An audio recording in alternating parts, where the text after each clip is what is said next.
Pauline Swift for Our World on Southern News.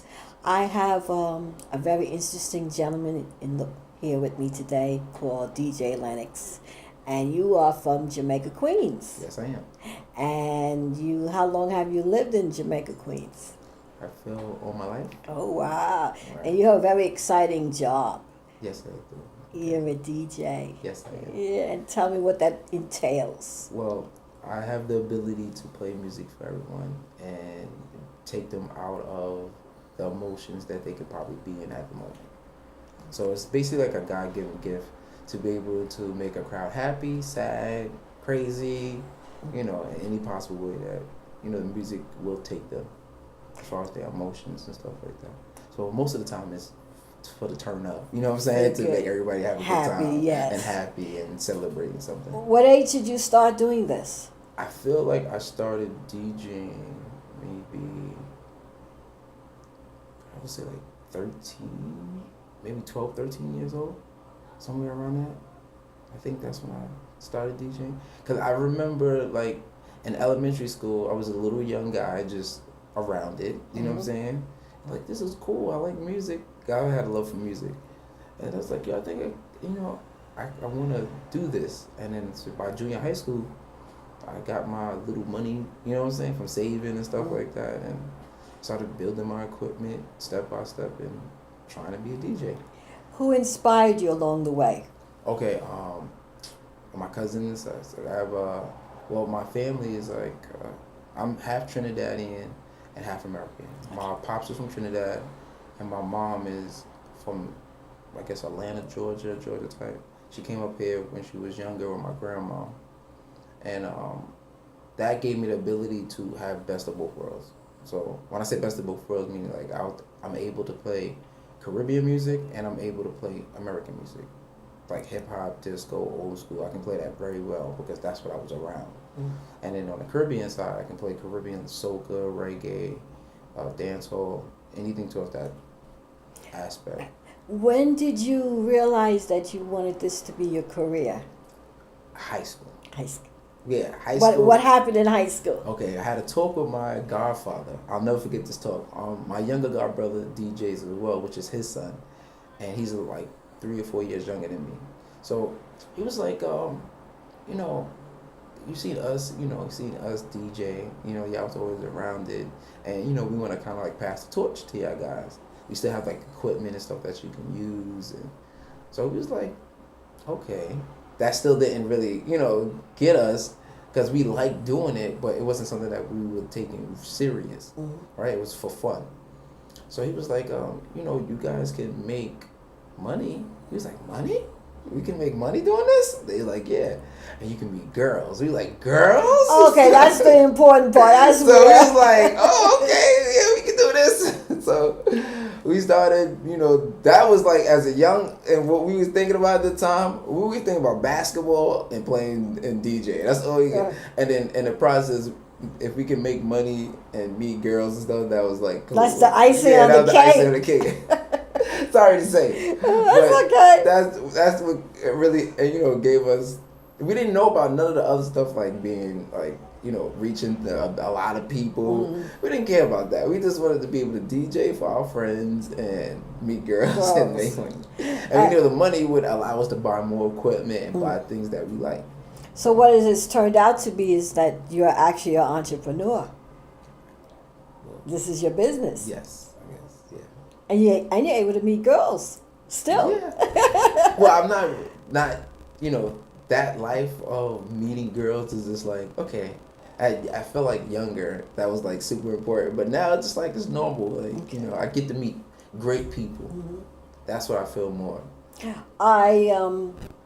well. I'm here in Jamaica, Queens, and I hear about you constantly. Thank you. You're very, very popular, but I know you've had some experience with 97, Hot 97. Yeah, I had the opportunity to DJ on Hot 97 a couple times. And I saw you recently on Channel 5.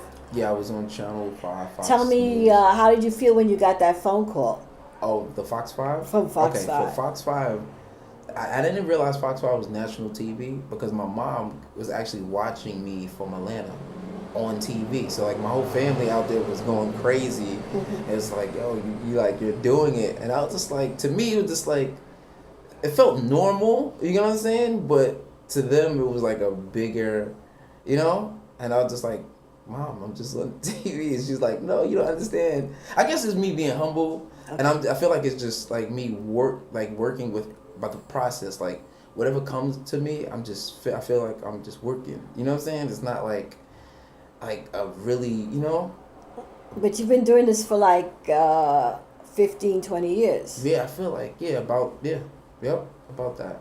So everything I have accomplished was more like, yo, I'm super dope, blessing, thankful for it, and I want to continue to go up that ladder to see where God can put me next.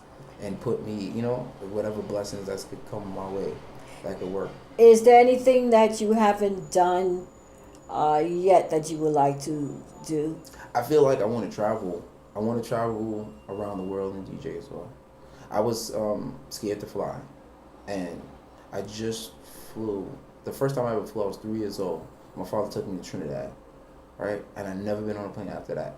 This year of 2017, I got on a plane. And I went to go see my mom in Atlanta. Usually I would drive to her. Everywhere I ever went, I drove.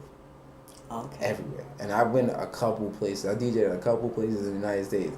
But those drives was really, really long just because I didn't want to get on the airplane. So this year I decided, all right. And I actually went out there to see my mom and DJed a couple clubs and stuff out there in Atlanta. So that was a great experience as well, too. What is the feeling that you get when you put your headsets on and the music starts? What do you feel? What energy do you feel? It's something that I can't even say, like, really try to describe it. It's just a really, it's like, I feel like it's more spiritual. It's like a spiritual feeling that it's like ability, like, I don't know if I'm gonna sound corny when I say this, but you know, like the cartoon like X-Men, when people get like special abilities. Yes. And they're naturally, I feel like DJing was my special ability that God passed down to me, and it comes natural. So when I do it, and I notice that I do it different from everyone else, that makes me stand out, that I feel like it's a God-given gift, that he gave me that talent to do that. It's not something that, like, anybody could probably pick up and be like, oh, I want to be a DJ, and DJ, but it's not the same of it being a talent that's God-given. Because the way that I just play music and the feeling that it gives me and the feeling that it gives the people that I DJ for is just, those moments is like unspeakable. Like, I can't say that I experienced those moments with the type of crowd that I was DJing for more than once. Like, every time it was different. Because it was always different people in the crowd, different audience. Now you basically DJ in Queens, but what about the other 5 boroughs? Do you get the same feedback or? Well, yeah. The thing is, well, since I'm from Queens, mostly a lot of people know me from being Queens. But anywhere that I go, if I go to Brooklyn, Bronx, Jersey, Manhattan, people are familiar from me from Queens. So they be like, oh, that's Lennox from Queens. And I kind of have like that pull where they know that I'm a good DJ. But some people that don't know, it's kind of like, let me see what this guy's going to do. Let me see what the hype up or why, you know what I'm saying? He's like the known guy in Queens. So, I do what I'm supposed to do to prove them, without, I guess, doing it on purpose, just doing it naturally. So, I do have, like, Brooklyn's like my second home. And certain people do still feel like I'm a DJ from Brooklyn because of how I play Caribbean music. And some of them they just doesn't understand, like, I'm from a different borough, but they feel like I'm Brooklyn. So everybody that I speak to, DJ Lennox is from Queens. He's from Jamaica, Queens. Right. But definitely, Queens is my home. South Jamaica, I love them. They love me. And Brooklyn's basically my second home. That's great. That's my Caribbean. Because in Brooklyn, I play a lot of Caribbean music out there for like my Trini and reggae followers. They have that in Queens as well, but that's the circuit that I bounce around. I'm one of those versatile DJs where I can be in front of anybody and I can play music for anybody, any age, any situation. You can put me in front of 10 people or 5,000 people, I'm going to do what I'm supposed to do. You love it in here. Right, it's in my heart. And it's natural. That's the only part where I feel like it's a little different for other DJs that don't have that natural feeling. Well, now that we speak about other DJs, Right. the question I always ask basically everybody, what advice would you give to somebody that comes to you, young guy, young girl, says, I really want to DJ, I want to do this. What would you tell them? I would tell them to learn music. You have to be a person that loves music to be a good DJ. And I'm not just saying a genre of music, all types of music. You have to be able to be open to that. And that will help you be the best DJ possible. Because then you have the ability to please anyone because you know music. So I would say, first thing, learn music. Listen to a lot of music, all type of music, right? Feel the music, that's one. Because music you can feel. It's not something you can physically touch, but you can feel it. It brings certain type of emotions through every human being, some way, somehow. So I would say learn the music, and then the other part of it, learn how to DJ. It's people that other DJs like myself that would take the time out and help a person to DJ, because I used to be that person where I needed certain advice or to do certain things and learn how to do certain things. Now, being that you're from the community, do you give back? Do you work with the other DJs here in Queens? I do. All the time. I do a lot of, free events for people in the community whenever they call me and let me know if they have something going on. And if I can be there, I'll be there. Okay, that's good to know. Right. And if somebody wants to get a hold of DJ Lennox, how would they be able to do that? My Instagram is DJ Lennox NYC all together. So it's DJ LENNOX NYC. Okay. So that's one of the main places where people that don't have that, they can always contact me on my number. I don't know if I'm able to share that. Yes, okay. Well, my number is 631-776-5192. You can text me, call, leave a message, however you want to get in contact with me. Or you can, same thing, my email is bookdjlennoxnyc@gmail.